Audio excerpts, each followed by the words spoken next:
प्रश्न 4, निम्नलिखित युग्मों में कौन सी संख्या संख्या रेखा पर दाईं ओर स्थित है। तो पहले हम एक संख्या रेखा बना लेते हैं यहाँ पे, उसके बाद ही समझ में आएगा।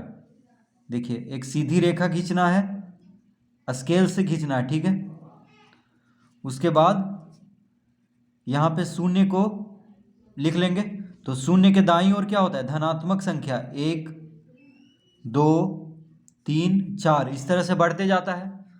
और शून्य के ये बाईं ओर होता है ऋणात्मक संख्या, यानी -1 -2 -3 -4 इस तरह से इधर बढ़ते जाता है। देखिए तीर का निशान दे दिए हैं, यानी ये अनंत तक बढ़ते जाएगा इसी तरह। तो शून्य के दाईं ओर धनात्मक संख्या होता है, हमेशा याद रखना है, और शून्य के बाईं ओर ऋणात्मक संख्या संख्या रेखा पर। तो अब प्रश्न 4 का ए में क्या कह रहा है, 3 है, 7, यानी 3 और 7 में संख्या रेखा पर दाईं ओर। तो कह रहा है कौन सी संख्या संख्या रेखा पर दाईं ओर स्थित है। तो देखिए इसका उत्तर हम क्या देंगे, 3 और 7 में दाईं ओर कौन संख्या है, ठीक है। 3 और 7 में दाईं ओर कौन सी संख्या संख्या रेखा पर दाईं ओर स्थित होगा। तो 3 यहाँ पे है, देखिए 3 के बाद 7 होगा, तो 3 के दाईं ओर 7 होगा। 3 कहाँ पे है, यहाँ पे, देखिए। तो 3 के बाद क्या होगा, 4 5 6 7, यानी 3 के दाईं ओर 7 होगा, ठीक है। 3 के इधर जाने पे, दायां हाथ तरफ जाने पे, तो यहाँ पे लिखेंगे 7। तो 3 और 7 में 7 है दाईं ओर स्थित। बी में क्या है, -5, -7। तो -5, -7 में दाईं ओर कौन स्थित है, ठीक है। तो देखिए -4 के बाद क्या आएगा, -5, फिर -6, फिर -7, ठीक है। -1 -2 -3 -4 -5 -6 -7 इस तरह से आता जाएगा। तो -5 इधर जाएगा, ठीक है। देखिए -5 यहाँ पे रहेगा, -6 फिर -7। तो -7 कहाँ पे है, बाईं ओर, और -5 इधर हो गया, यानी दाईं ओर है। तो -5 होगा दाईं ओर, इसका उत्तर होगा -5। तो -5 और -7 में जो दाईं ओर स्थित होगा वो होगा -5। जैसे देखिए ये संख्या रेखा है, तो -4 के बाद होता है -5, फिर -6, फिर -7।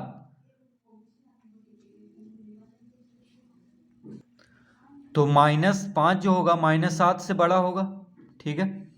जैसे -1 बड़ा है -4 से, -2 बड़ा है -4 से। तो जो बड़ा संख्या है वो दाईं ओर स्थित है।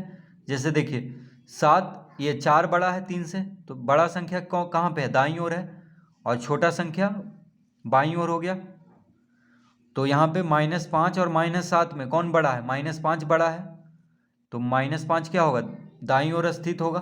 तो दाईं ओर जो संख्या होगा वो बड़ा होगा। जैसे 3 और 7 में 7 बड़ा है, यानी 7 दाईं ओर स्थित है संख्या रेखा पर, क्योंकि 7 बाद में आता है, इधर आएगा, और 3 पहले आ गया, देखिए यहाँ, ठीक है। तो जो बड़ा होगा वही दाईं ओर स्थित होगा। सी में क्या है, 2, -2। तो 2 और -2 में बड़ा कौन है, 2 है, यानी 2 दाईं ओर स्थित है। देखिए 2 और -2 में कौन बड़ा है, यहाँ पे 2 बड़ा है, तो 2 दाईं ओर स्थित है, और -2 बाईं ओर स्थित है। जैसे देखिए 2 कहाँ पे है, यहाँ पे है, -2 यहाँ पे है, तो दाईं ओर, यानी दायां हाथ तरफ कौन है, 2 है, बायां हाथ तरफ -2 है। तो दाईं ओर स्थित कह रहा है, तो दाईं ओर कौन स्थित है, -2 और 2 में 2 है, यानी जो बड़ा होगा संख्या वही दाईं ओर स्थित होगा, और जो छोटा होगा वो बाईं ओर स्थित होगा। डी में क्या है, -12 11। तो -12 और 11 में बड़ा कौन है, 11। तो 11 दाईं ओर स्थित है, ठीक है। -12 और 11 में 11 बड़ा है, तो 11 दाईं ओर स्थित है और -12 बाईं ओर स्थित है संख्या रेखा पर। देखिए यहाँ पे इधर 11 आएगा, 4 5 6 7 8 9 10 11 इधर आएगा, और -12 इधर आएगा, -4 -5 -6 -7 -8 -9 -10 -11 -12।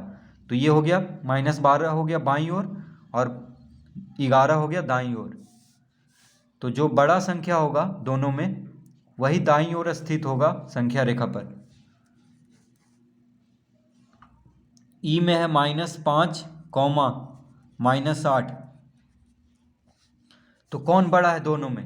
-5 बड़ा है कि -8 बड़ा है? तो -5 बड़ा है, यानी -5 दाईं ओर स्थित है संख्या रेखा पर। ठीक है, दाईं ओर, ये हम नहीं कह रहे हैं कि शून्य के दाईं ओर नहीं कह रहे हैं, ठीक है, बस दोनों संख्याओं में दाईं ओर स्थित है। देखिए -5 यहाँ पे आएगा, फिर -6 -7 -8 -8 इधर आएगा।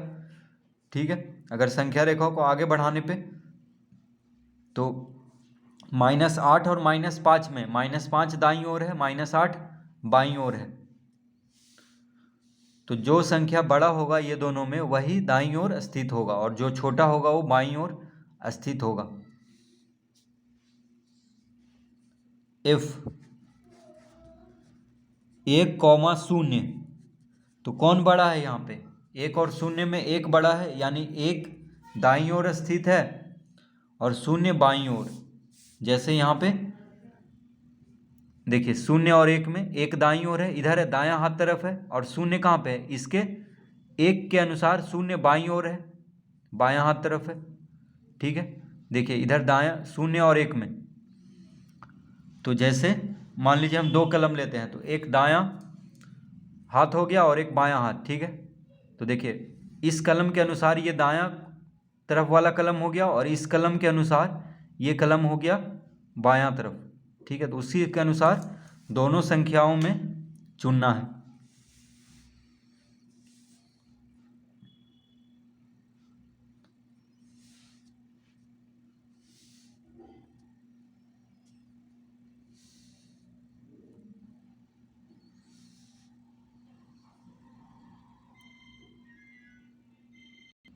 प्रश्न 5,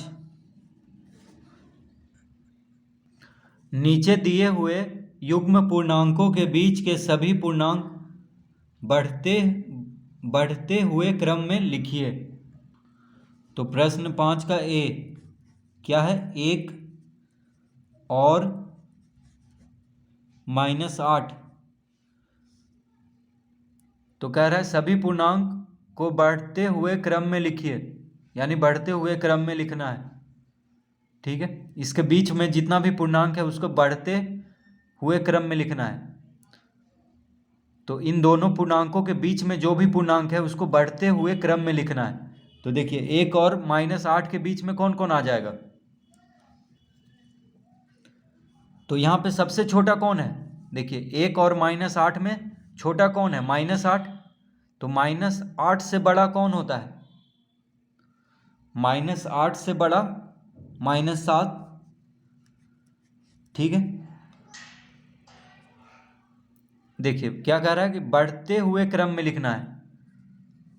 तो 1 और -8 के बीच में जो भी पूर्णांक है उसको बढ़ते हुए क्रम में लिखना है। तो यहाँ पे देखना है कि सबसे छोटा कौन है। 1 और -8 में छोटा है -8, तो -8 से बड़ा कौन होगा? -7। -7 से बड़ा होगा -6, -6 से बड़ा होगा -5, -5 से बड़ा होगा -4, -4 से बड़ा होगा -3, -3 से बड़ा होगा -2, -2 से बड़ा होगा -1, और -1 से बड़ा होगा 0, और 0 से बड़ा हो गया 1। तो 1 देखिए आ गया है, तो 1 को नहीं लिखना है। ठीक है, तो 1 और -8 के बीच में कौन कौन संख्या आएगा? -7, -6, -5, -4, -3, -2, -1 और 0। 0 के बाद 1 आ जाएगा। ठीक है, तो इन दोनों में छोटा कौन है? -8 है। फिर -8 से बड़ा कौन है? -7, -7 से बड़ा है -6, -6 से बड़ा है -5, -5 से बड़ा है -4, -4 से बड़ा है -3, -3 से बड़ा है -2, -2 से बड़ा है -1, -1 से बड़ा है 0 और 0 से बड़ा 1, 1 यहाँ पे आ गया।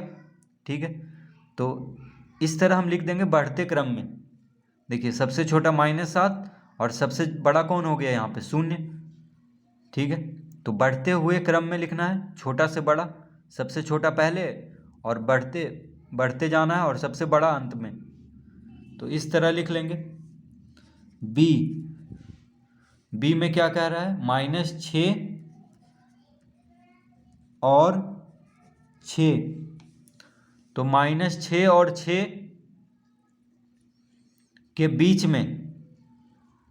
बीच के सभी पूर्णांक को लिखना है बढ़ते हुए क्रम में। तो देखिए 6 और -6 में सबसे, यानी ये दोनों में छोटा कौन है, -6 छोटा है। ठीक है, -6 छोटा है, तो सबसे छोटा -6 है, तो -6 से बड़ा हो गया -5, -5 से बड़ा हो गया -4, -4 से बड़ा हो गया -3, -3 से बड़ा हो गया -2, -2 से बड़ा हो गया -1, -1 से बड़ा हो गया 0, 0 से बड़ा हो गया 1, 1 से बड़ा कौन हो जाएगा, 1 से बड़ा हो जाएगा 2, 2 से बड़ा हो जाएगा 3, 3 से बड़ा हो जाएगा 4, 4 से बड़ा होगा 5 और 5 से बड़ा हो गया 6, 6 देखिए आ गया है। तो 6 को हम नहीं लिखेंगे क्योंकि इन दोनों के बीच में कह रहा है। तो -6 और 6 में देखेंगे सबसे छोटा कौन है, तो छोटा है -6 ये दोनों में। तो -6 से बड़ा कौन होगा, -5, -5 से बड़ा होगा -4, इस तरह बढ़ते क्रम में लिख देना है। ठीक है, बढ़ते क्रम में यानी छोटा से बड़ा, सबसे छोटा पहले और अंत में सबसे बड़ा। सी में क्या है, -9 और -15, -9 और -15। तो इन दोनों में सबसे पहले हम देखेंगे कि छोटा कौन है।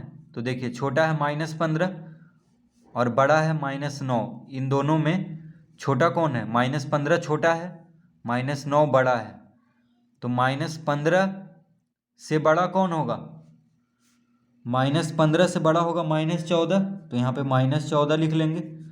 -14 से बड़ा होगा -13, -13 से बड़ा होगा -12, -12 से बड़ा होगा -11, -11 से बड़ा होगा -10, -10 से बड़ा होगा -9, तो -9 तो यहाँ पे लिखा हुआ है। तो इस तरह हम बढ़ते क्रम में यानी सबसे छोटा सबसे पहले और अंत में सबसे बड़ा, यानी बढ़ते क्रम यानी छोटा से बड़ा, इस तरह लिख लेंगे। तो सबसे पहले देखेंगे ये दोनों में छोटा कौन है।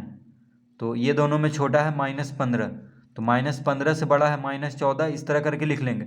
-15 से बड़ा कौन है, -14, फिर -13, फिर -12, -11, -10, फिर हो जाएगा -9, -10 से बड़ा कौन होगा, -9, तो इस तरह लिख लेंगे।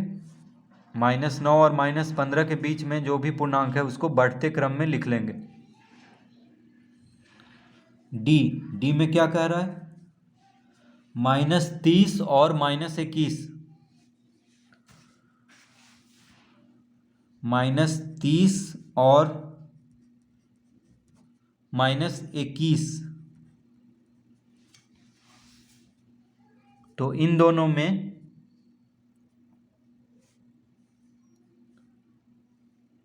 क्या करना है, इन दोनों के बीच में जो भी पूर्णांक है उसको बढ़ते क्रम में लिखना है। तो सबसे पहले देखेंगे कि ये दोनों में छोटा कौन है। तो -30 और -21 में छोटा कौन है, -30 है, तो -30 से बड़ा कौन है, -29, -29 से बड़ा -28, -28 से बड़ा -27, -27 से बड़ा -26, -26 से बड़ा -25, -25 से बड़ा -24, -24 से बड़ा -24 से बड़ा हो जाएगा 23, -23 से बड़ा हो जाएगा -22, -22 से बड़ा होगा -21। देखिए -21 आ गया, तो अब नहीं लिखेंगे। तो इन दोनों के बीच में जो पूर्णांक है उसको बढ़ते क्रम में इस तरह लिख लेना है, ठीक है। तो -29 सबसे छोटा हो गया और सबसे बड़ा हो गया -22, इस तरह लिख लेंगे बढ़ते क्रम में।